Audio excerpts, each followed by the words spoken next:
সাকিবের শেষ বিদায়ের দিন কানপুরে ফুলের তোড়া, একই সাথে নিজের ক্যারিয়ারের ঐতিহ্য বহনকারী ক্রেস্ট, যেখানে আবার সাকিবের ঐতিহাসিক ছবি আর ক্যারিয়ার শেষের মাইল ফলক পেয়েছেন বিরাট কোহলির কাছ থেকে ব্যাট উপহার। সাকিবকে সাকিব দ্বারা কিভাবে মূল্যায়ন করবেন? সাকিবই তো 17 বছর ধরে ফুলের তোড়া হয়ে ফুটেছে। নিজের ক্রিকেটীয় ক্যারিয়ারটাই তো সবথেকে বড় ক্রেস্ট। ধারণা করা হচ্ছে সাকিবের শেষ টেস্ট হতে পারে ক্যারিয়ারের, আবার হতে পারে বিদেশের মাটিতে। তবে নেই কোনো আয়োজন, আবার আছে কিছুটা, যেটা গণমাধ্যম কর্মীদের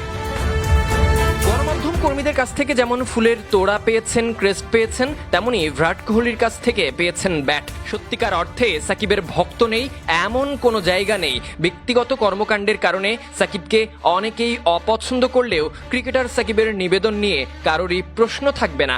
যে ক্রিকেটারকে 17 বছর ধরে ক্রীড়া সাংবাদিকেরা পাতায় পাতায় রচনা করেছে, গণমাধ্যমে তাকে নক্ষত্র বানিয়ে প্রচার করেছে, সেই সবকিছুর পিছনে বড় ভূমিকা থাকে ক্রীড়া সাংবাদিকদের। সাদা পোশাকে মাঠের পারফরমেন্স নিয়ে হয়তো আর লেখা হবে না, সাকিবের নামের গল্প শোনা যাবে না। তাই তো সাকিবের শেষটা যতটুকু পারা যায় ততটাই সুন্দর করার চেষ্টা করা।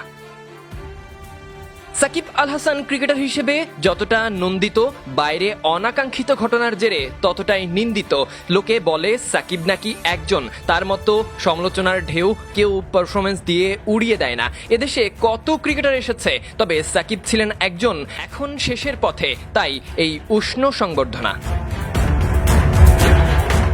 সাকিবের শেষটা সবাই যেভাবে ভেবেছিল সেভাবে যেন হলো না। চোখের সমস্যা, ব্যাটিংয়ে মাথার পজিশন ঠিক রেখে ব্যাটিং চালিয়ে যাওয়াই শেষ সময়টাতে সাকিবের যেন সবথেকে বড় সমস্যা। সেই বিপিএল থেকে শুরু হয়েছে ওয়ার্ল্ড কাপ, এরপর পাকিস্তান সিরিজ, এরপর ভারত সিরিজেও সেই সমস্যা নিয়েই বয়ে চলেছে।